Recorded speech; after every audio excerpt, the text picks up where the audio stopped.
So I'm moving on.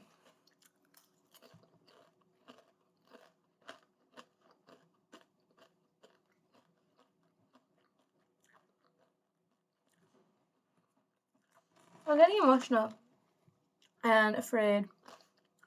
It's a really emotional experience moving out of the space. It's stressful on so many practical fronts, and then chancing upon letters people have written to you, seeing that growth that you've gone through is emotionally, it's taxing, and it really does take its toll on you, especially when all of these concerns, practical and emotional, come together within a very short period of time, and you have to kind of deal with all of them at once.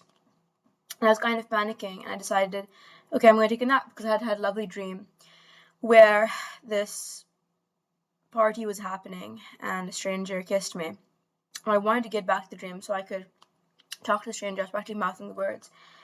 My friend stayed over the night, and she left this morning. And I was suddenly left with my thoughts, and I felt so scared. I felt like I want to take a nap. I want to take a nap immediately. And then it struck me. When I had my exams in A-levels, I wanted to take a nap a lot. This time when I had my exams, I was also exhausted emotionally. I wanted to take a nap. I realized this is just like how I procrastinate. I hadn't realized how consistently I'd been doing this for. And then suddenly it struck me that I can still get stuff done. I can still do things now if I'm stuttering or afraid. I can still do things. And that was a very powerful realization indeed. Like how I can talk while eating, which is impolite, but I can do it. I can also get things done afraid. As I work on myself more and more, I realize that my perspective of myself is very skewed. I was rationally aware that I didn't have high self-esteem, but I didn't realize what that means. Having low self-esteem means that you lack perspective. You actually don't see yourself very clearly. And that means that you can't recognize your good things. You really magnify what's not going right. So in life, I was also very fatalistic. I was not able to realistically see, like from a realistic perspective, what is actually bound to happen. And choosing optimism isn't about choosing deceit. It is bravely choosing to face reality. Because the reality is sometimes things are beautiful. And that can be so unbearable for some people. It can be so unbearable for them to conceive that things could get better, that they can't just complain and stuff, that they might have to prepare for a life which is happy, that they'd rather pretend like everything's fine and everything's terrible, rather. So I was thinking about that, about growth, and I was thinking about how much I've grown. And a lot of it, I know I can't even articulate right now. When I'm going to be on the plane or in the airport and I finally get home, I'm going to write a great deal. And I want to figure out why I procrastinate, because this has been happening for a number of years. And it's a lot. And I've become a more punctual person, but this procrastination thing has been following me around. And I want to figure out how I've grown, because I know I have grown.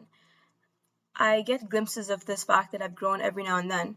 A few years ago, my sister was the only person in this world I felt who could really recognize me. When I'd be showing her a song I was listening to or an interest I have, she would casually say that what I'm interested in is really cool, and that's really cool how I cultivate myself. And I don't think she realized just how much it meant to me to be recognized in that way. I don't think I realized how cool I was. And I don't think I realized how cool I am now either. I end up becoming really bogged down by other people's understandings of me. Like, if I don't do certain substances, that means I must be boring. And as you'll note, like, a lot of the stuff romantically is like to the total convenience of a guy. If you don't obey a guy, you are sexually unadventurous, you are severe, and you're just too on edge. You're too serious. And if you, of course, don't do these things, then you are like too loose and you're not a serious romantic prospect, and therefore you can be disrespected. And the guy I was seeing managed to do all of these things. He managed to make me feel like he didn't take me seriously, but also that I took myself too seriously. And I want to be an open person. I want to be part of a world where people are open and curious. So whenever someone accuses me of something, I like to investigate that accusation, especially if it's coming from many different people and people who are close to me and have just gotten to know me or are spending time with me more. I take what they're saying seriously. But I think that while it's good to be curious, it's also good to commit to something and commit to yourself. After being curious and cultivating myself, I've realized certain things about the world and how I think it works. And I think core beliefs are things you should challenge. But also, you don't have to challenge everything you say. When your child comes up to you, you do want them to investigate the claims people kind of present to them. But you also want them to be a confident individual who doesn't question everything in that sense. There's a difference between curiosity and suspicion. And I think that that's a delicate dance to dance for me. And I'm getting better at it. This is the last day I'm going to have in this accommodation. I'm putting together bags to like take to, charity shop, books. And I'm doing all this stuff even though it's like hard. It's really hard. And because I've been I was able to stop seeing that guy I was seeing, and because I've done a lot of positive things and I have realized things after a really long time and I'm really proud of myself, I'm sure that when I come back to university I'll be a better person. I don't just mean like my physique will be better or I'll have read more books. I mean I'll be coming back to university a little bit older. And I was kind of dreading going back home a little bit. And a part of me still is. But that's where I came from. And I don't want to hide from where I came from. And where I really come from is myself, Like, no matter what country I'm placed in, I hold myself. And last night, lying in bed, I was terrified. I was terrified of the fact that I had experienced love, and would I experience love again? And I have so much packing to do, and I have my result tomorrow. Things like that were just like really scary and really overwhelming.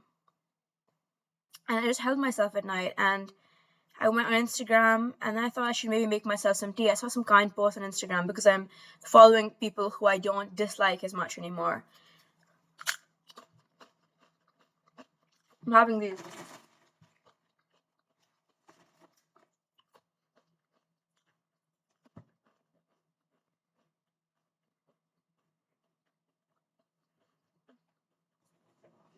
I'm starting to see myself as a real person. A real person. I realized that when I would see myself, it would be through the lens of a guy. And also that my desired impression was to be as small and feminine as possible. I'm realizing I'm a real person. And when you make yourself very small, everybody else becomes very big in comparison. You start to think of yourself as unthreatening. And I'm very threatening indeed.